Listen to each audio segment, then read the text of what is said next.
हाँ जी, good morning students. कैसे हैं आप सब लोग। तो आपके लास्ट सब्जेक्ट चल रही थी अपना कंप्यूटर, ठीक है। उसमें लगभग आपका सिलेबस कंप्लीट होने वाला है। लगभग 2 क्लास का सिलेबस और बचा है आपका। तो एक क्लास तो आपकी आज रहेगी और एक क्लास आपकी कल रहेगी। कल तक आपके कंप्यूटर में कंप्लीट करवा दूंगा। आप लोग नियमित रूप से वीडियो देखते रहें।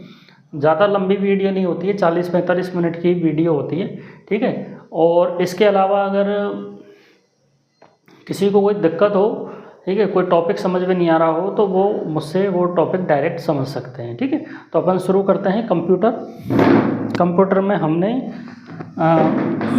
बात कर ली थी। लास्ट चैप्टर जो हमने किया था वो चैप्टर नंबर 10 किया था हमने। पावर पॉइंट के बारे में हमने बात कर ली थी। आज हमें बात करनी है मल्टीमीडिया की, ठीक है।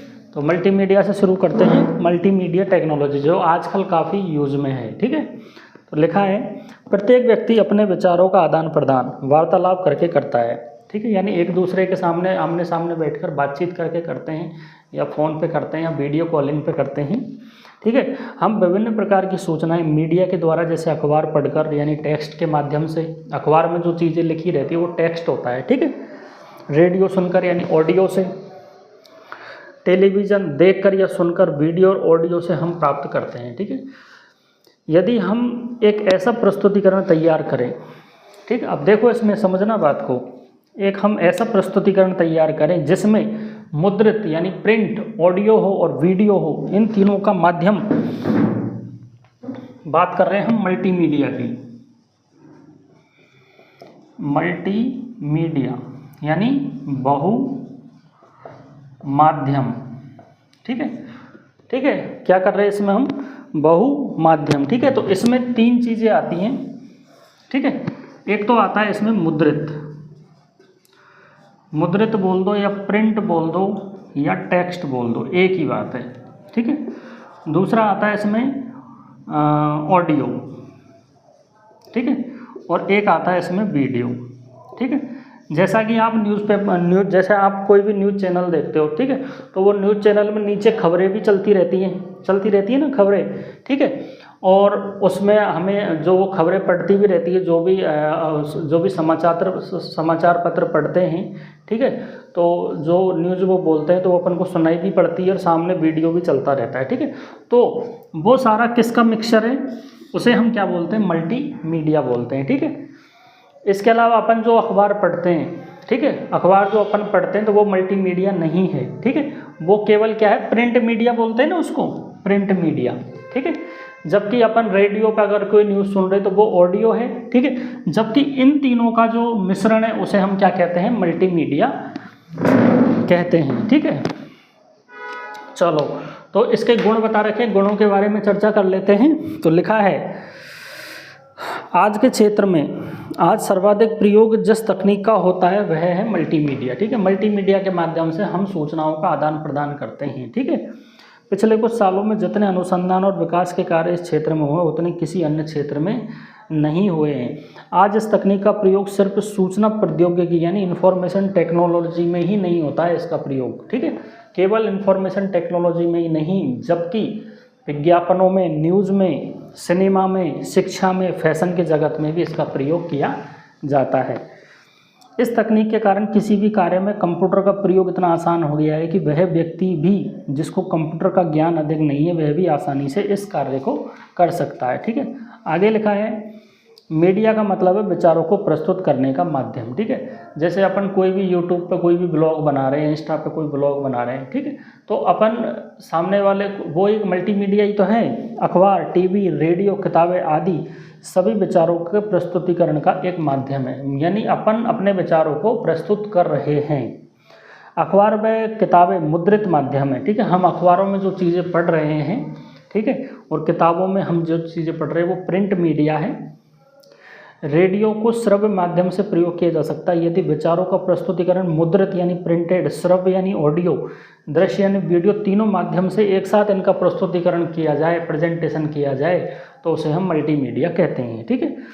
मल्टीमीडिया का सबसे मुख्य गुण होता है इंटर एक्टिविटी, अर्थात इस प्रकार के प्रस्तुतिकरण में प्रयोक्ता यानी जो कस्टमर जो होता है प्रस्तुतिकरण के माध्यम से वार्तालाप कर सकता है।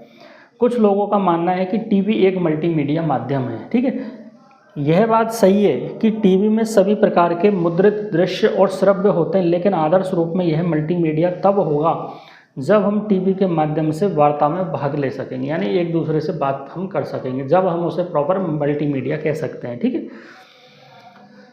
या किसी न्यूज़ चैनल पर जाकर सिर्फ अपने मतलब की न्यूज़ सुन सकेंगे। ठीक है, चलो ये हो गया इसका जो है थोड़ा सा इंट्रोडक्शन हो गया मल्टीमीडिया का। अब नीचे आ जाओ आप, इसमें कुछ अवयव के बारे में बता रखा है, इसमें कौन कौन से अवयव होते हैं मल्टीमीडिया में। तो एक होता है टेक्स्ट। ठीक है, टेक्स्ट की सहायता से प्रस्तुतिकरणों में विचार का विवरण दिया जाता है। ठीक है, हमारे जो विचार होते हैं उसका विवरण दिया जाता है। ठीक है, प्रस्तुतिकरण में। ठीक है, जो नीचे लिखा हुआ आता है ना, जैसे टीवी में आप देखते हो तो नीचे लिखा हुआ वो टाइप किया हुआ आता है। ठीक है, एक होता है चित्रों के माध्यम से हम अपने प्रस्तुतिकरण को और प्रभावशाली बना सकते हैं। आवाज़। ठीक है, तो जिन सूचनाओं को शब्दों में व्यक्त नहीं किया जा सकता उन्हें हम आवाज़ देकर आसानी से समझा सकते हैं। ठीक है, एनिमेशन मूवी होती है ना, एनिमेशन ऐड वगैरह होते हैं। ठीक है, एक होता है वीडियो। तो वीडियो का प्रयोग कर हम अपने प्रस्तुतिकरण में सूचनाओं को इस प्रकार व्यक्त कर सकते हैं जैसे व्यक्तिगत रूप से ही की जा रही है। ठीक है, चलो अब बात करते हैं हम, ये जो चीज़ें मैं बता रहा हूँ ये अभी जो अभी अब बताए हैं, text, graphic, voice, animation, video. ठीक है, ये आगे भी आएंगी। ठीक है, चलो मल्टीमीडिया के लिए कंप्यूटर हार्डवेयर का उपयोग। ठीक है, देखो हार्डवेयर का प्रयोग यहाँ पर बता रखा है, यहाँ पर कई सारी चीज़ें बता रखी हैं। CPU है, मॉनिटर है। ठीक है, आउटपुट इनपुट डिवाइस है, CD रोम है, साउंड कार्ड है, ये सारे क्या है, हार्डवेयर है। ठीक है, तो इन सब चीज़ों से जो मिश्रण बन रहा है वो क्या कहला रहा है, मल्टीमीडिया कहला रहा है। ठीक है,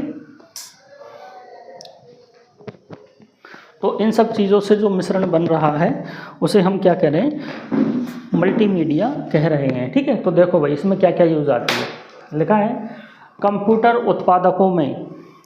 उत्पादकों ने एक ऐसी तकनीक जिसे हम MMX यानी मल्टीमीडिया एक्सटेंशन कहते हैं विकसित किए, जिसकी सहायता से प्रस्तुतिकरण के विभिन्न माध्यमों को मिलाकर मल्टीमीडिया प्रस्तुतिकरण बनाया जा सकता। अब देखो ये जितने भी हार्डवेयर दे रखे हैं, ठीक है, इनके बिना मल्टीमीडिया नहीं बनाया जा सकता है। ठीक है, मल्टीमीडिया के लिए इनकी आवश्यकता पड़ेगी। ठीक है, चलो तो कौन कौन से होते हैं, एक कंप्यूटर जिसमें मल्टीमीडिया प्रस्तुतिकरण तैयार किया जा सकता है उनमें निम्नलिखित उपकरण जुड़े हुए होने चाहिए। ठीक है, तो जो अपन कोई भी वीडियो बना रहे हैं या कुछ भी अपन बना रहे हैं, ठीक है, कोई भी मल्टीमीडिया के लिए वीडियो अपन बना रहे हैं, ठीक है, तो उसमें उपकरण की उपयोगिता तो रहेगी ना, उपकरण चाहिए, जैसे CD भी चाहिए, जैसे अपन ने जो भी क्लिप बनाई है तो उसका अपन स्टोरेज कहाँ करेंगे, बोलने के लिए साउंड बॉक्स चाहिए, ठीक है, आवाज़ के लिए, ठीक है, इनपुट देने के लिए, आउटपुट देने के लिए डिवाइस भी चाहिए, मॉनिटर भी चाहिए, देखने के लिए कहाँ देखोगे, ठीक है, वो जो आपने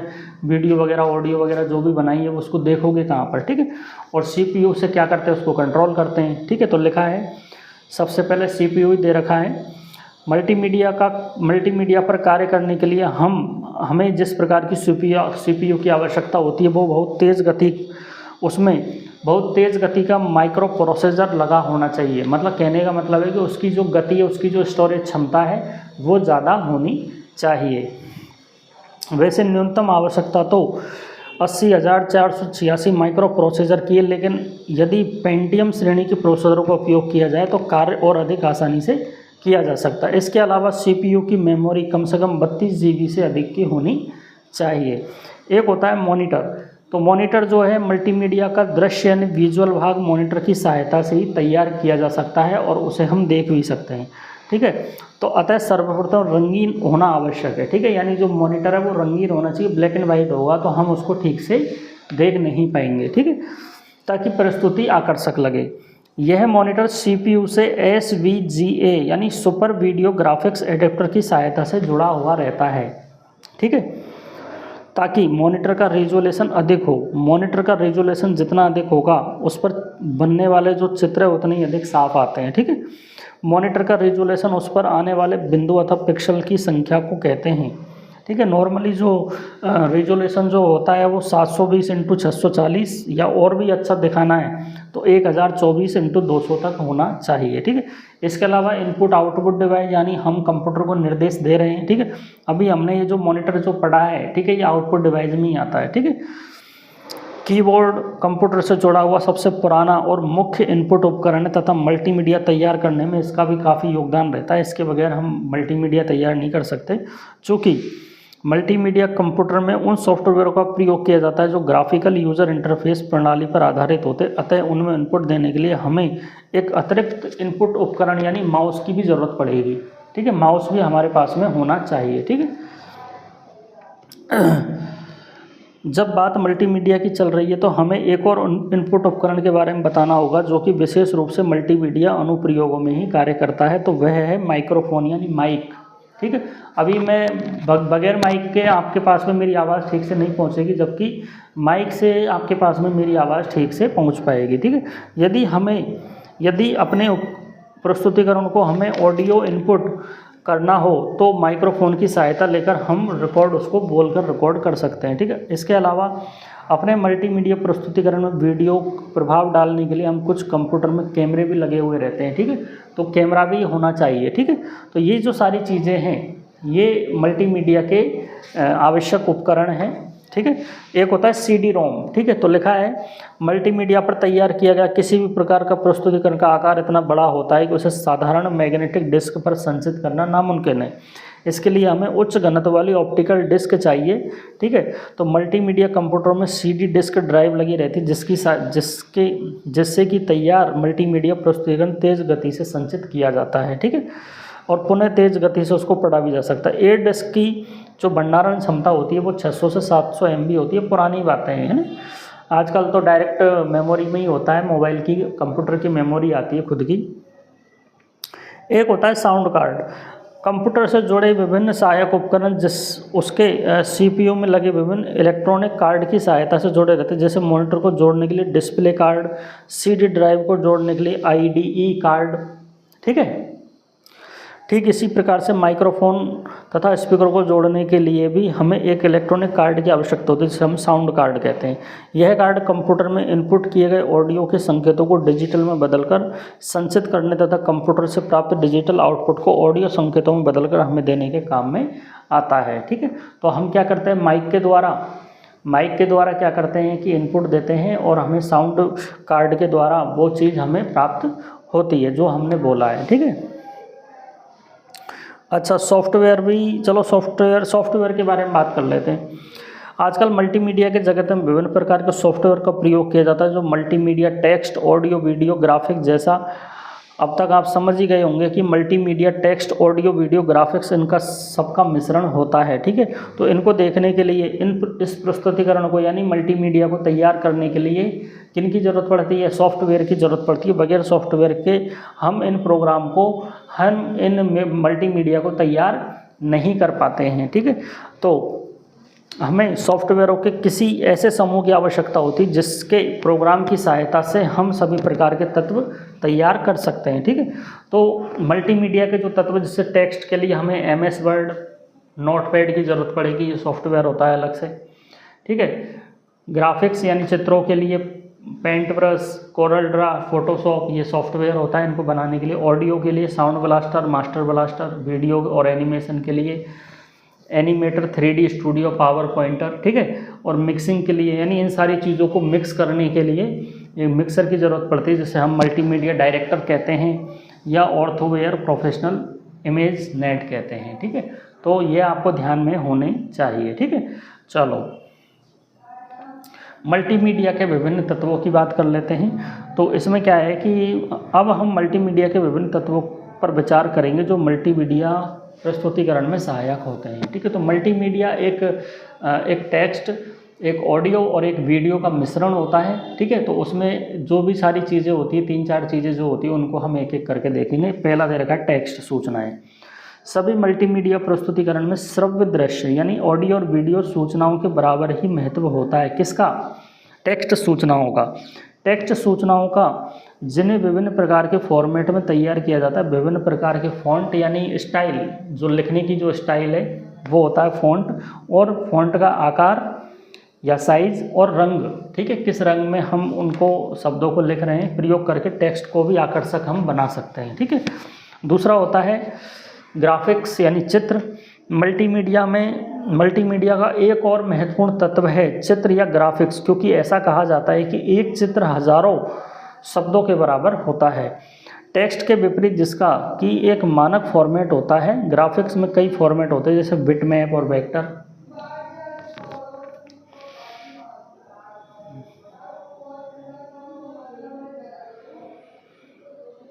चित्रों के कुछ फॉर्मेट यहाँ पे बता रखे हैं कि किन फॉर्मेट में हमें चित्र चाहिए होते हैं, ठीक है। तो वो जो चित्र है ना, एक वीडियो क्या होता है, एक वीडियो होता है चित्रों का समूह, जिनको हम तेज़ स्पीड में चलाते हैं तो वो हमें वीडियो चलती हुई नज़र आती है, ठीक है।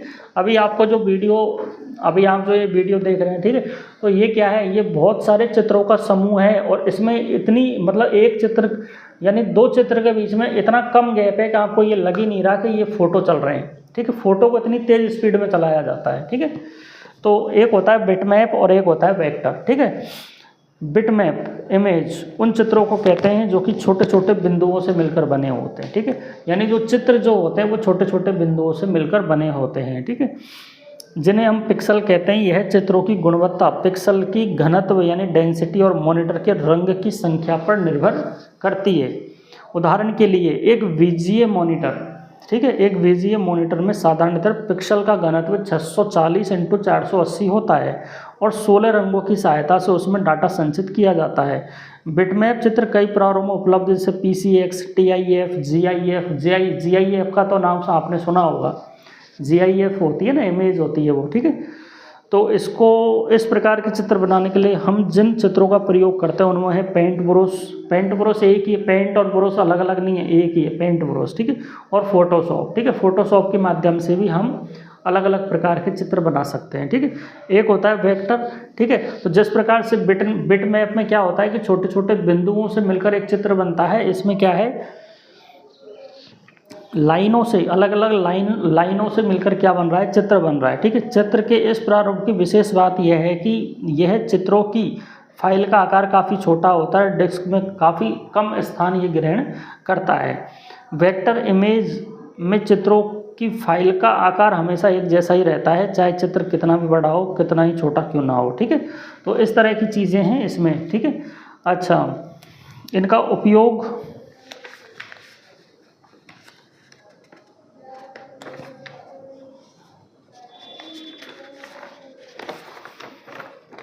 मल्टीमीडिया का उपयोग के बारे में दे रखा है। तो मल्टीमीडिया का उपयोग किस में करते हैं अपन, एक तो एनिमेशन में करते हैं, डिजिटल ऑडियो में करते हैं, डिजिटल वीडियो में करते हैं, ठीक है। तो डिजिटल एनिमेशन में मल्टीमीडिया का हम उपयोग कैसे कर रहे हैं, तो लिखा है एनिमेशन।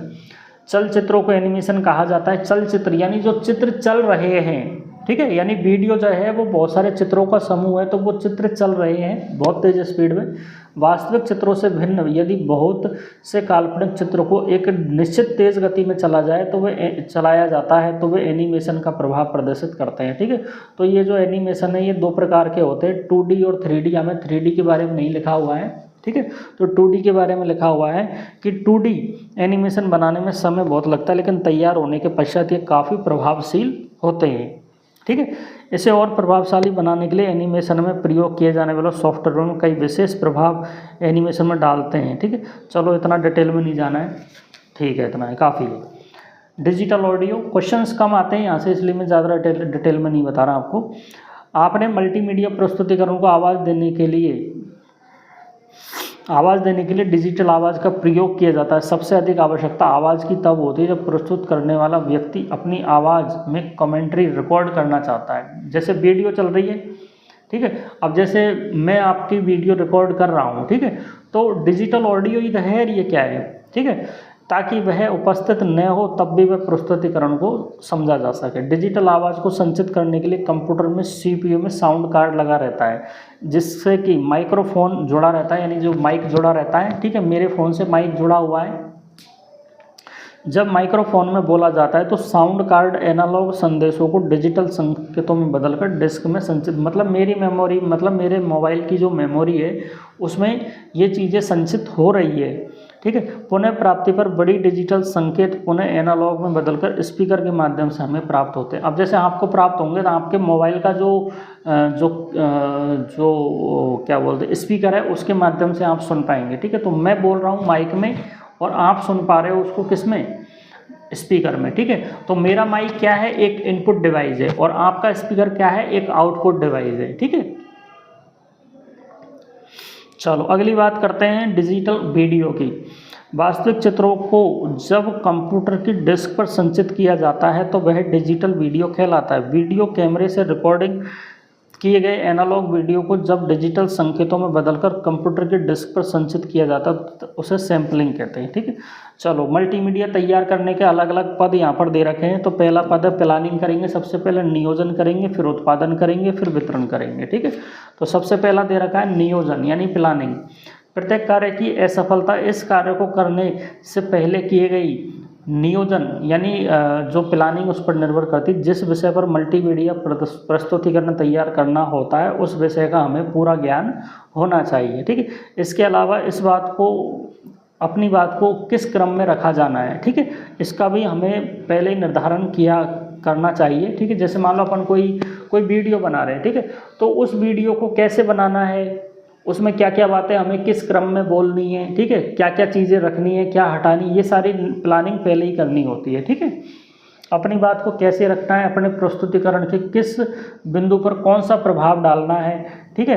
तो ये जो सारी चीज़ें हैं वो नियोजन में आती है। फिर हम उसका उत्पादन कर रहे हैं, ठीक है। तो जैसे टेक्स्ट है, ऑडियो है, वीडियो, इन सब का क्या कर रहे हैं हम, मिक्सर कर रहे हैं, ठीक है। टेक्स्ट है, चित्र है, ऑडियो, वीडियो आदि को बनाने की क्रिया उत्पादन कहलाती है। प्रत्येक अवयव के लिए विभिन्न सॉफ्टवेयरों का प्रयोग करके उन्हें उनके विशेषज्ञ उन अवयवों को तैयार करते हैं, ठीक है। अब देखो ये होता था पहले ऐसा होता था कि टेक्स्ट अलग अलग में लिखेंगे, ठीक है, टेक्स्ट अलग में लिखेंगे, वीडियो अलग में चलेगी, ऑडियो अलग, ऑडियो के लिए अलग सॉफ्टवेयर पहले होता था ऐसे। आजकल तो एक ही ऐप में सारी चीज़ें डाल दी है, ठीक है, एक ही ऐप में सारी चीज़ें डाल दी, अपन को अलग से कुछ करने की ज़रूरत नहीं है।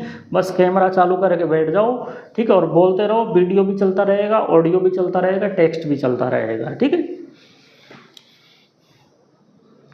चलो फिर आता है डिस्ट्रीब्यूशन। जब मल्टीमीडिया के सभी अवयव तैयार हो गए हों, ठीक है, तो ऑथरिंग सॉफ्टवेयर की सहायता से उन्हें मिलाकर एक प्रस्तुतिकरण तैयार कर लिया गया हो तो उसे डिस्क पर संचित करके वितरण के लिए, यानी डिस्क पर, यानी जैसे मान लो कोई मूवी अपन बना रहे हैं, ठीक है, मान लो कोई मूवी बना रहे हैं, ठीक है, तो पहले तो मूवी की प्लानिंग करेंगे ना, पहले तो मूवी की प्लानिंग करेंगे भाई, साइट देखेंगे कि भाई कहाँ पर प्लानिंग करनी है, कैसे कैसे शूट करनी है मूवी, ठीक है। उसके बाद में क्या करेंगे, उसका प्रोडक्शन करेंगे।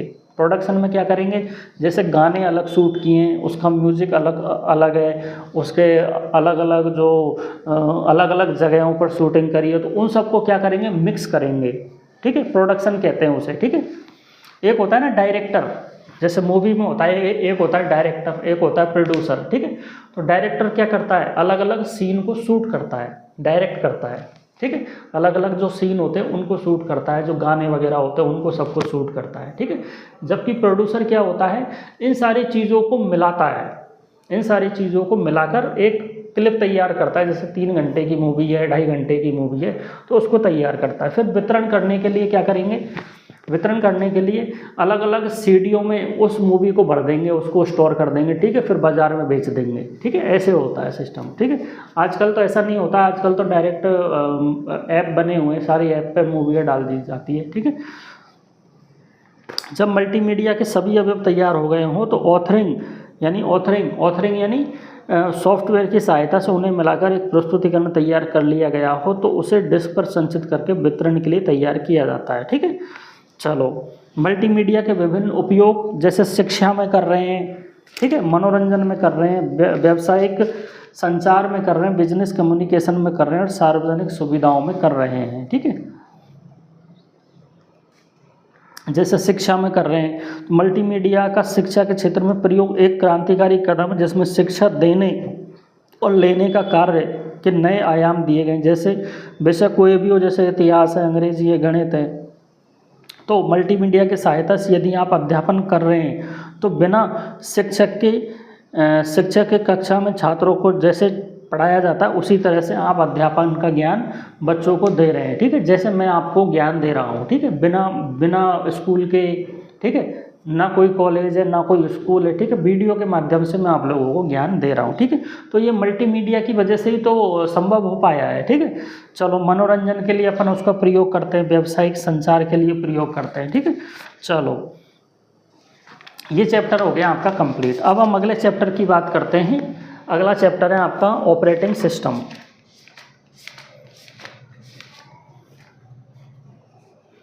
एक सेकंड में आता हूँ।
इसके बारे में मैंने आपको बता रखा है ऑपरेटिंग सिस्टम। जैसे अभी शायद 2-3 दिन पहले क्लास में मैंने आपको बताया था, एक पीछे एक चैप्टर है शायद हमने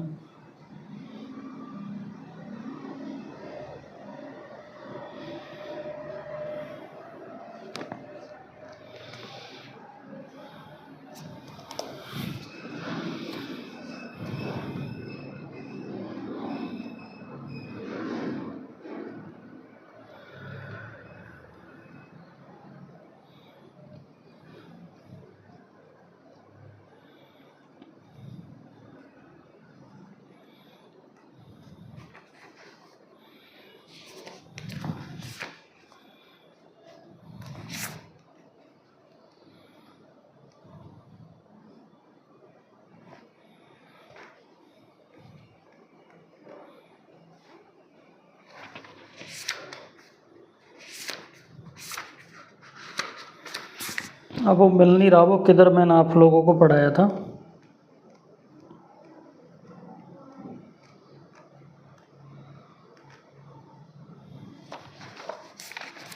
देखना पड़ेगा, मैं देख रहा हूँ।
चलो फिलहाल तो नहीं मिल रहा मुझे।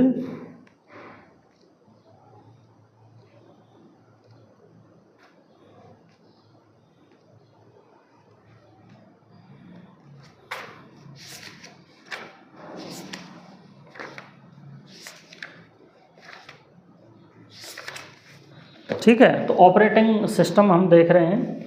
ऑपरेटिंग सिस्टम छोटे छोटे प्रोग्राम का ऐसा समूह है, ठीक है, समझना इसको, थोड़ा सा समझने वाली चीज़ है, ठीक है। ऑपरेटिंग सिस्टम छोटे छोटे प्रोग्राम का एक ऐसा समूह है जो कि कंप्यूटर हार्डवेयर मतलब सीपीयू, कीबोर्ड, ठीक है, सीपीयू, कीबोर्ड, मॉनिटर, माउस, ठीक है, तथा प्रयोक्ता के मध्य में एक ब्रिज का यानी एक पुल का कार्य करता है। यानी ऑपरेटिंग सिस्टम का मतलब होता है कि एक कार है, कार का इंजन, ठीक है, कार का इंजन एक ऑपरेटिंग सिस्टम है, ठीक है। कार का इंजन क्या है? एक ऑपरेटिंग सिस्टम। मैंने आपको एग्जांपल भी दिया था कार का, ठीक है। तो इसके अंदर इसका जो इंजन एक सीपीयू की तरह कार्य करता है, ठीक है। इसका जो इंजन एक सीपीयू की तरह कार्य करता है, जिसको क्या किया जाता है? ऑपरेट किया जाता है हमारे द्वारा, ठीक है। तो ऑपरेटिंग सिस्टम जो होता है, ठीक है, हमारे बीच में और कंप्यूटर के बीच में एक माध्यम का कार्य करता है, एक पुल का कार्य करता है, एक ब्रिज का कार्य करता है। इसे क्या कहते हैं? हम सिस्टम सॉफ्टवेयर कहते हैं, ठीक है। कंट्रोल सिस्टम भी कह सकते हैं, एग्जीक्यूटिव सिस्टम भी इसे हम कह सकते हैं, ठीक है। तो ये होता है आपका ऑपरेटिंग सिस्टम। लिखा है कंप्यूटर निर्माताओं द्वारा बनाया गया यह सॉफ्टवेयर बाज़ारों में तैयार मिलता है, जिन्हें प्रयोक्ता यानी कस्टमर खरीदकर इस्तेमाल करता है। ऑपरेटिंग सिस्टम एप्लीकेशन प्रोग्राम तथा कंप्यूटर के बीच में वार्तालाप की कम्युनिकेशन का एक लिंक होता है, ठीक है। जब हम कंप्यूटर को कोई कमांड देते हैं, कमांड का मतलब होता है कोई निर्देश दे रहे हैं, ठीक है, तो ऑपरेटिंग सिस्टम उस कमांड को समझकर कंप्यूटर द्वारा वह कार्य कराता है, ठीक है। ठीक उसी प्रकार जब कंप्यूटर प्रोसेसिंग के बाद में परिणाम देता है तो ऑपरेटिंग सिस्टम उन्हें हम तक पहुंचा देता है, ठीक है। आगे लिखा है कंप्यूटर तथा एप्लीकेशन प्रोग्राम प्रयोक्ता यानी प्रयोगकर्ता यानी कस्टमर के मध्य पुल का कार्य करने के अलावा ऑपरेटिंग सिस्टम कंप्यूटर और अन्य पेरिफेरल प्रबंधन का यानी मैनेजमेंट का भी कार्य करता है। यानी कंप्यूटर को ऑपरेट करने का भी कार्य करता है और कंप्यूटर को मैनेज करने का भी कार्य करता है, ठीक है। जैसे अपना मोबाइल होता है, अपना मोबाइल भी एक ऑपरेटिंग सिस्टम पे कार्य करता है, ठीक है। जैसे मान लो आपके मोबाइल की मेमोरी फुल हो गई है, ठीक है, तो मैसेज आ जाता है ना अपने आप, ठीक है। तो वो किसकी वजह से आता है? इस ऑपरेटिंग जो सिस्टम होता है, ऑपरेटिंग सॉफ्टवेयर जो होता है, उसकी वजह से वो मैसेज आता है, ठीक है। अपन को खुद को थोड़ी पता लगता है, वो तो मैसेज आता है तब अपन को पता लगता है कि मोबाइल की मेमोरी फुल हो गई है, ठीक है। या फिर कोई वायरस आ जाता है तो अपने पास मैसेज आ जाता है, ठीक है। कुछ भी खराबी होती है, ठीक है, तो उसको वो सुधारने के लिए अलग अलग कार्य करता है, ठीक है। सॉफ्टवेयर के क्षेत्र में यह अति आवश्यक और महत्वपूर्ण सॉफ्टवेयर है जिसका कंप्यूटर पर कार्य करते समय स्मृति में होना आवश्यक है, ठीक है। ऑपरेटिंग सिस्टम बाजार में डिस्क पर संचित मिलता है, पहले मिलता था। पहले ऐसा होता था कि अलग अलग सॉफ्टवेयरों की सीडी आती थी पहले, ठीक है। फिर उस सीडी को सीपीयू में लगा दो और सीडी के अंदर जो भी ऑपरेटिंग सिस्टम है, जो भी सॉफ्टवेयर, उसे सीपीयू में डाल दो, ठीक है। इस तरह से पहले सिस्टम होता था, आजकल ऐसा नहीं है। जब भी कंप्यूटर पर कार्य करना होता है तो सबसे पहले कंप्यूटर की मुख्य स्मृति में स्थानांतरित करना होता है। किसे? इसको, ऑपरेटिंग सिस्टम को, ठीक है। इस क्रिया को हम क्या कहते हैं? बूटिंग कहते हैं। पहले के टाइम में ऐसा ही होता था, ठीक है। जब भी कंप्यूटर अपन ऑन करते थे तो आपने देखा होगा, जैसे अपन टीवी चला रहे हैं तो टीवी अपन चलाएंगे तो ऑन कर देंगे, टीवी चल जाएगी। लेकिन कंप्यूटर को ऑन होने के लिए कम से कम 2-5 मिनट का टाइम चाहिए होता है, वो धीरे धीरे अपलोड वगैरह होता है वो, ठीक है। ऐसा होता है कंप्यूटर में। ऑपरेटिंग सिस्टम की आवश्यकता क्यों पड़ी? तो लिखा है जैसा कि अभी हमने अध्ययन किया है कि कंप्यूटर को किसी भी कार्य के लिए चालू किया जाए तो सर्वप्रथम जो कार्य हमेशा करना है वह है बूटिंग, ठीक है। सबसे पहले वो बूटिंग करेगा, मतलब ऑपरेटिंग सिस्टम को कंप्यूटर की मुख्य स्मृति में स्थानांतरित करेगा, मतलब ऑपरेटिंग सिस्टम एक्टिव होगा सबसे पहले, ठीक है। अपन कंप्यूटर को ऑन करेंगे तो सबसे पहले क्या होगी? बूटिंग होगी। बूटिंग का मतलब क्या होगा? ऑपरेटिंग सिस्टम ऑन होता है उससे, ठीक है।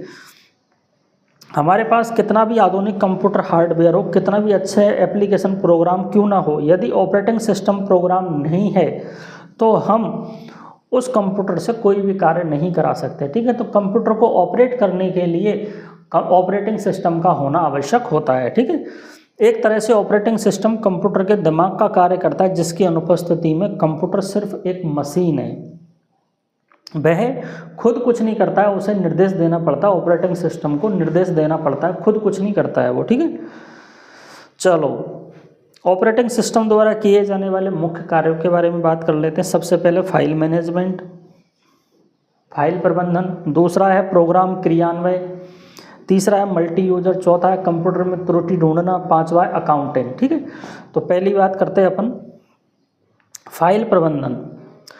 कंप्यूटर पर कार्य करते समय प्रयोक्ता कई फाइल बनाता है। ठीक है, अपन कंप्यूटर पर जब भी काम करते हैं तो कई सारी फाइलें बन जाती है। ठीक है, तो जिन्हें नाम देकर कंप्यूटर में संचित करने का कमांड दे देता है। ठीक है, फाइल को संचित करने, आवश्यकता पड़ने पर पुनः प्राप्त करना हो या हटाना हो या एक स्थान से दूसरे स्थान पर कॉपी करना हो, तो ये जो सारे कार्य किए जाते हैं ऑपरेटिंग सिस्टम के द्वारा किए जाते हैं। ठीक है, ऑपरेटिंग सिस्टम जैसे मान लो आपने कोई फाइल बनाई है। ठीक है, अगर आपसे वो नाम पूछेगा कि भाई आप इस फाइल का क्या नाम देना, अगर आप कोई नाम नहीं देना चाहते हो तो ऑपरेटिंग सिस्टम अपने हिसाब से ही कोई नाम दे देता है उस फाइल को। ठीक है, प्रोग्राम क्रियान्वय, यदि कोई प्रोग्राम बना हुआ कंप्यूटर के डिस्क पर संचित हो तो उसे क्रियान्वित करके उसका परिणाम प्राप्त किए जा सकते हैं।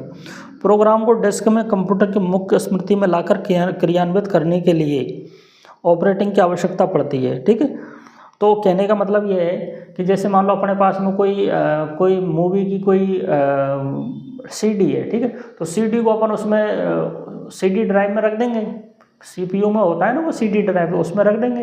ठीक है, तो कंप्यूटर ऑपरेटिंग सिस्टम जो होता है वो उसको चलाने का कार्य करता है। ठीक है, तो ये होता है प्रोग्राम क्रियान्वय। ठीक है, मल्टी यूजर, एक समय पर हम एक ही कंप्यूटर यूज ले सकते हैं। आपने देखा होगा, आजकल तो नहीं होता है ऐसा सिस्टम, लेकिन आपने देखा होगा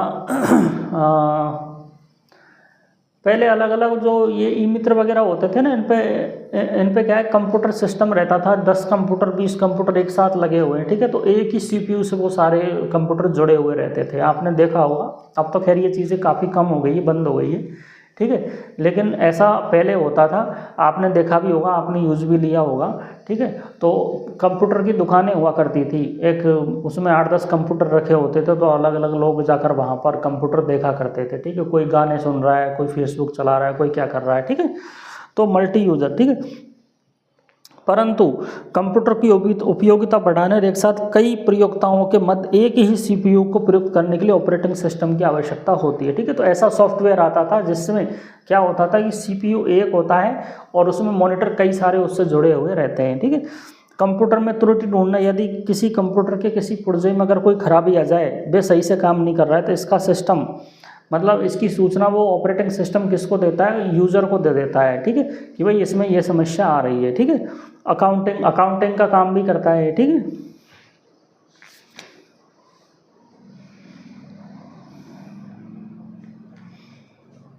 चलो, तो ये जो 5 जो पॉइंट लिखे हैं ना, यही पॉइंट मुख्य विशेषताओं में आएंगे। ठीक है, कुछ अलग नहीं है, वही इनपुट आउटपुट प्रबंधन है।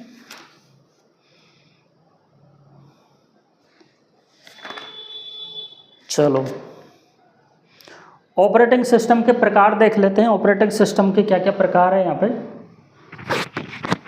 एक सेकेंड।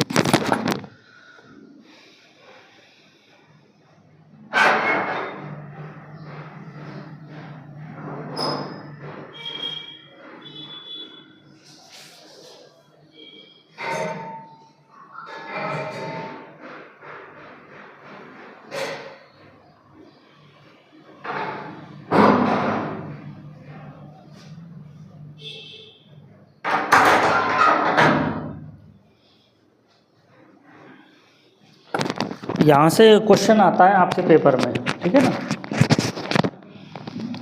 तो सबसे पहले दे रखा है MS DOS।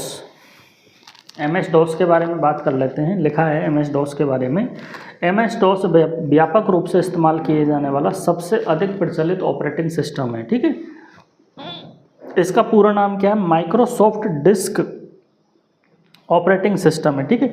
इसको विकसित करने वाली संस्था माइक्रोसॉफ्ट है, जो अमेरिका में स्थित है, ठीक है। यह सिंगल यूज़र ऑपरेटिंग सिस्टम है, यानी एक समय पर एक ही व्यक्ति इसका यूज़ कर सकता है। यदि किसी कंप्यूटर में MS DOS ऑपरेटिंग सिस्टम है तो उस कंप्यूटर को एक ही समय पर एक ही व्यक्ति इस्तेमाल कर सकता है, ठीक है। यह सभी प्रकार के माइक्रो कंप्यूटर जैसे PC यानी पर्सनल कंप्यूटर, ठीक है, XT यानी पर्सनल कंप्यूटर एक्सटेंडेड टेक्नोलॉजी, ठीक है, और इसके अलावा PCAT यानी पर्सनल कंप्यूटर एडवांस टेक्नोलॉजी के लिए सर्वाधिक उपयोग में लिए जाने वाला ऑपरेटिंग सिस्टम ये होता है, ठीक है।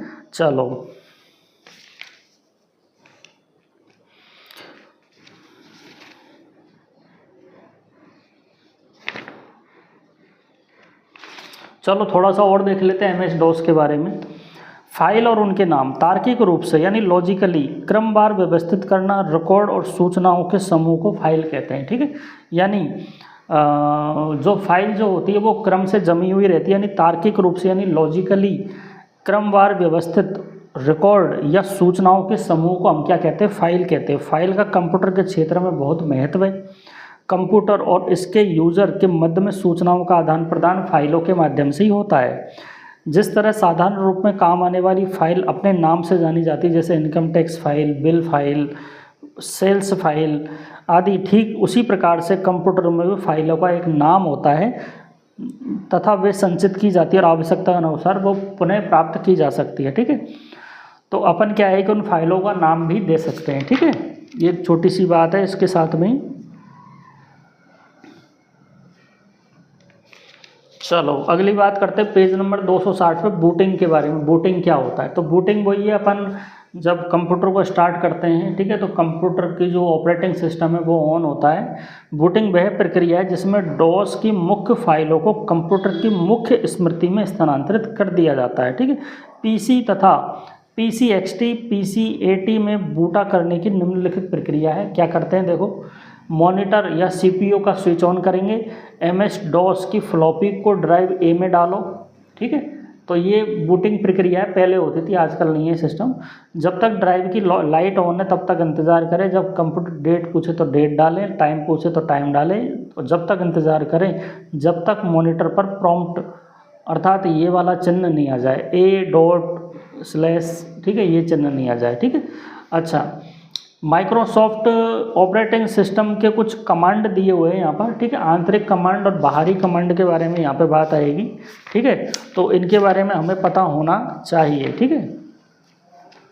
चलो, तो आंतरिक, सबसे पहले डॉस कमांड के बारे में बात करते हैं। डॉस में दो प्रकार के कमांड होते हैं, एक तो आंतरिक और एक होते बाहरी, ठीक है, जो बूटिंग के दौरान कंप्यूटर के मुख्य स्मृति में स्थानांतरित हो जाते हैं तथा इन्हें देने के लिए हमें किसी फाइल की आवश्यकता नहीं होती है, ठीक है। तो आंतरिक कमांड में कौन कौन से होते हैं? एक तो होता है डेट, ठीक है। तो यह कमांड कंप्यूटर की आंतरिक डेट बदलने के काम आता है, ठीक है। डेट वगैरह अपन चेंज करते हैं ना, ठीक है। ऐसे ही टाइम है तो टाइम बदलने के काम में आता है, ठीक है। ये डॉस कमांड है सारे, ठीक है। डॉस कमांड का आपको ये सारी चीज़ें याद होनी चाहिए क्योंकि पेपर में पूछी जाती है, ठीक है। तो पूछ लेगा आपसे कि भाई डॉस के कमांड के बारे में बताइए, डॉस कमांड के बारे में लिखो, ठीक है। तो आप क्या लिखोगे साहब के डॉस कमांड क्या होते हैं? दो प्रकार के होते हैं, आंतरिक और बाहरी, ठीक है। आंतरिक कमांड वे होते हैं जो बूटिंग के दौरान कंप्यूटर की मुख्य स्मृति में स्थानांतरित हो जाते हैं, ठीक है। इन्हें देने के लिए हमें किसी फाइल की आवश्यकता नहीं होती है, ठीक है। जबकि बाहरी कमांड देने के लिए हमें विशेष फाइलों की आवश्यकता होती है, ठीक है। तो ये दो प्रकार के होते हैं, आंतरिक और बाहरी, ठीक है। तो आंतरिक के नाम याद होने चाहिए, उनकी डिटेल याद होनी चाहिए, ठीक है। तो एक हो गया डेट, एक हो गया टाइम, अगला है CLS। इस कमांड की सहायता से मॉनिटर पर दिखाई देने वाली सभी सूचनाओं को हटाया जा सकता है। इस कमांड को देने के बाद में प्रॉम्प्ट चिन्ह मॉनिटर की ऊपरी बाएं कोने में दिखाई देता है, ठीक है। चलो, एक होता है DIR यानी डायरेक्टरी। क्या है ये? डायरेक्टरी। यह कमांड किसी भी डिस्क की डायरेक्टरी को देखने में काम में आता है। डायरेक्टरी से तात्पर्य है कि डिस्क पर संचित सभी फाइल और सब डायरेक्टरी के नामों की सूची से है, ठीक है। डायरेक्टरी होती है, एक फाइल के अंदर एक डायरेक्टरी होती है, डायरेक्टरी के अंदर एक डायरेक्टरी होती है, उसे हम क्या कहते हैं? सब डायरेक्टरी बोलते हैं उसे, ठीक है। चलो, एक होता है वाइल्ड कार्ड कैरेक्टर, ठीक है। तो वाइल्ड कार्ड कैरेक्टर में एक ये प्रश्न चिन्ह आ रहा है और एक ये दो चिन्ह आ रहा है, तो इनको अपन प्रयोग करते हैं, ठीक है। तो दो चिन्ह वाइल्ड कार्ड कैरेक्टर इन्हें हम कहते हैं। इनका प्रयोग डॉस के कई कमांड जैसे dir, कॉपी, डिलीट आदि फाइलों के एक विशेष समूह को दर्शाने के लिए इनका प्रयोग किया जाता है। एक होता है mkdir,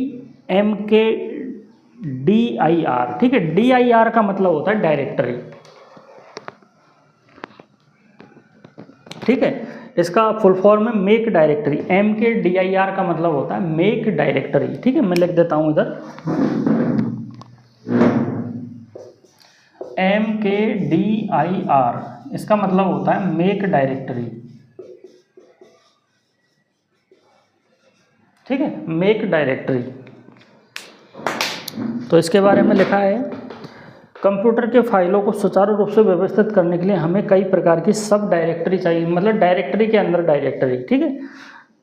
किसी एक ही डायरेक्टरी के अंदर अधिक फाइलों को बनाने से उनमें किसी एक फाइल को ढूंढना कठिन हो जाता है। अतः इस समस्या से निजात पाने के लिए डायरेक्टरी के अंदर एक सब डायरेक्टरी की आवश्यकता अनुसार हम बना दी जाती है।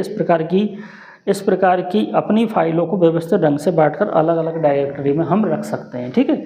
चलो, एक होता है CDCHIR यानी चेंज डायरेक्टरी, ठीक है। तो इसमें क्या कर सकते हैं, इस कमांड की सहायता से किसी भी सब डायरेक्टरी से दूसरी सब डायरेक्टरी में हम आ जा सकते हैं, ठीक है। ये ध्यान होना चाहिए आपको। अगला दे रखा है RD डायरेक्टरी, ठीक है, यानी RMDIR। RM का मतलब होता है रिमूव डायरेक्टरी। इसके माध्यम से हम किसी भी सब डायरेक्टरी को हटा सकते हैं, ठीक है। चलो, अगला दे रखा है डिलीट। तो डिलीट के माध्यम से जिन फाइलों की ज़रूरत नहीं होती है उन्हें हम डिलीट कर सकते हैं, ठीक है। तो उन फाइलों को डिस्क पर से हटाने के लिए DEL कमांड दिया जाता है, ठीक है। कमांड यानी निर्देश, ठीक है। एक होता है कॉपी, ठीक है। तो कॉपी की सहायता से हम क्या कर सकते हैं, कॉपी कमांड दे सकते हैं, तो उस फाइल को हम कॉपी कर सकते हैं, ठीक है। अच्छा, ये तो कॉपी कौन है, इस कमांड के साथ दिया गया फाइल का एक नया नाम होना चाहिए, अर्थात इस नाम से पहले कोई फाइल बनी हुई नहीं होनी चाहिए। इसे हम कॉपी कौन कहते हैं, ठीक है। अच्छा, एक होता है कॉपी। तो इस कमांड की सहायता से फाइलों को एक स्थान से दूसरे स्थान पर कॉपी किया जा सकता है, ठीक है। ये दोनों स्थान जहाँ पर एक ही डिस्क दो सब डायरेक्टरी में हो सकती है, ठीक है। एक होता है टाइप। किसी भी फाइल में संचित सूचनाओं को देखने के लिए इस कमांड का इस्तेमाल किया जाता है। इस कमांड की सहायता से सिर्फ टेक्स्ट फाइल की सूचनाओं को ही अंग्रेजी भाषा में देखा जा सकता है, ठीक है। एक होता है रीनेम, ठीक है। तो हम फाइल का नाम बदल सकते हैं इससे, है ना, तो नया नाम दिया जा सकता है। एक होता है वर्जन, ठीक है। तो वर्जन का मतलब होता है भाई MS-DOS जो है, जो ऑपरेटिंग सिस्टम, उसका कौन सा वर्जन है, ये कैसे पता करेंगे। लिखा है कि यह कमांड जिस MS-DOS पर कार्य किया जा रहा है उसका वर्जन का मालूम करने के लिए प्रयोग किया जाता है। वर्जन से तात्पर्य उसका संस्करण यानी उसका कौन सा एडिशन है, ठीक है। जिस तरह किताब खरीदते समय हम कई बातों का ध्यान के साथ साथ उसके संस्करण का ध्यान रखते हैं, एडिशन का ध्यान रखते हैं, ताकि हमेशा हमें नए संस्करण की किताब ही प्राप्त हो, ठीक है। ठीक उसी प्रकार से किसी भी सॉफ्टवेयर को खरीदते समय हम उसका लेटेस्ट वर्जन ही खरीदते हैं, ठीक है, ताकि हमें लेटेस्ट जानकारी मिले, ठीक है। तो MS-DOS का जो लेटेस्ट वर्जन है वो दे रखा है DOS 6.2 माइक्रोसॉफ्ट DOS, ठीक है, ये ध्यान रखना, ठीक है। एक होता है प्रॉम्प्ट क्या होता है, यह कमांड को MS-DOS के प्रॉम्प्ट के आवश्यकता अनुसार आकार देने के लिए काम में लिया जाता है, ठीक है। चलो, अब बात करते हैं बाहरी कमांड की, ठीक है। तो बाहरी कमांड कौन कौन से होते हैं, एक होता है चेक डिस्क, ठीक है, CHKDSK, ठीक है। तो इस कमांड के द्वारा हम किसी भी डिस्क में फाइल सब डायरेक्टरी द्वारा प्रयोग किए गए कुल स्थान और उपलब्ध स्थान के बारे में जानकारी प्राप्त कर सकते हैं कि भाई इस फाइल ने कितना स्थान घेर रखा है, ठीक है, और फाइल में कितना स्थान अभी बाकी है, ठीक है। डिस्क कॉपी की सहायता से इस कमांड के द्वारा हम डिस्क की सभी सब डायरेक्टरी को दूसरी डिस्क पर कॉपी भी कर सकते हैं, ठीक है। चलो, अगला दे रखा है फॉर्मेट, ठीक है। DOS यानी DOS किसी भी डिस्क पर डाटा के निश्चित संरचना में संचित करना है ताकि आवश्यकता पड़ने पर कंप्यूटर डिस्क पर जो डाटा आसानी से पढ़ सके। अतः विशेष प्रकार की संरचना इस फॉर्मेट कमांड की सहायता से बनाई जाती है। ठीक है, प्रत्येक नई डिस्क को सबसे पहले फॉर्मेट किया जाता है जिससे उस लायक बनाया जा सके कि कंप्यूटर उस डाटा को लिख सके, पढ़ सके। ठीक है, एक सामान्य बात है। एक होता है अनडिलीट। इस कमांड की सहायता से del कमांड के द्वारा डिलीट की जा चुकी फाइल को पुनः प्राप्त किया जा सकता है। ठीक है, एक होता है कॉपी x या कॉपी 6।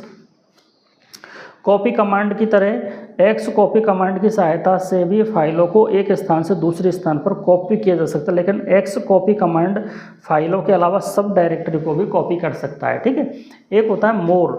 यह कमांड किसी दूसरे कमांड के आउटपुट को पेज वाइज दिखाता है तथा इस कमांड की सहायता से हम किसी फाइल में संचित सूचनाओं को पेज वाइज देख सकते हैं। ठीक है, एक होता है सॉर्ट।